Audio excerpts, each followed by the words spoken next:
for me and the team to be playing that semi-final here at Edgbaston was huge for us. You know, we love playing here. The England team have always enjoyed playing here. We've got a good record here. And I think playing Australia here, we knew we'd have a great crowd behind us. You know, of course, there'd be a few Aussies in the crowd as always, giving us a bit of jip. But at the same time, we knew that the England fans would get behind us. That's the ball you're looking for. That's the one they're looking for. Given first ball.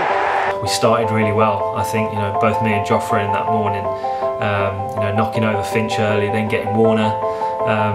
And then getting Hanscom. I think the fact that we had them 3 down in the power play was massive for us going on to win that game, and it just put a massive dent in their chances, you know, real early on. Oh, edged and taken.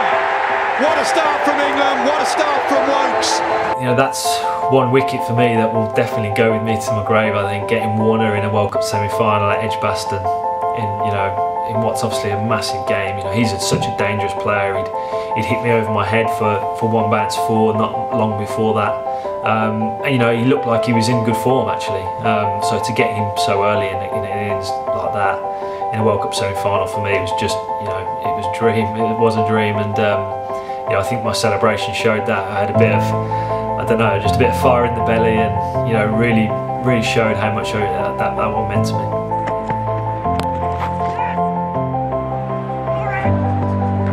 That could be tight. That could be the end of Smith.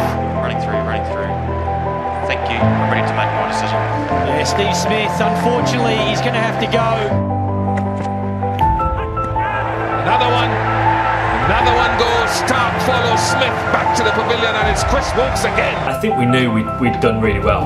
You know, to keep them to 230, maybe 240 in the semi-final on a good wicket.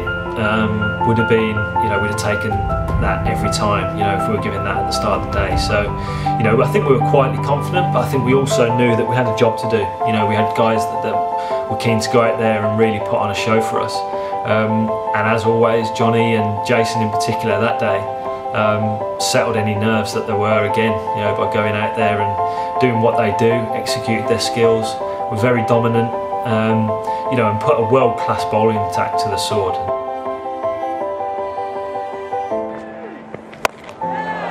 Maxwell, where are you? Get up high, no, over. He's going to keep going. Straight down, back-to-back sixes. Haven't been able to get anything out of it. That's up here in the commentary box. In a way, it was a pivotal moment in that chase. You know, by that point, I felt that we were still going to go on and win the game, but Jason just kind of took the game completely out of their hands, and you know, it was always then, it was a 100% chance we were going to win from that point. You know, he kind of saw that as an opportunity to really take them to the sword. You know, then bringing on a part-time leg spinner, you know, sometimes can go one of 2 ways, can't it? And Jason just thought, you know, I'm going to really take him on and take the attack to Australia, and he certainly did that. Hit away over mid-on.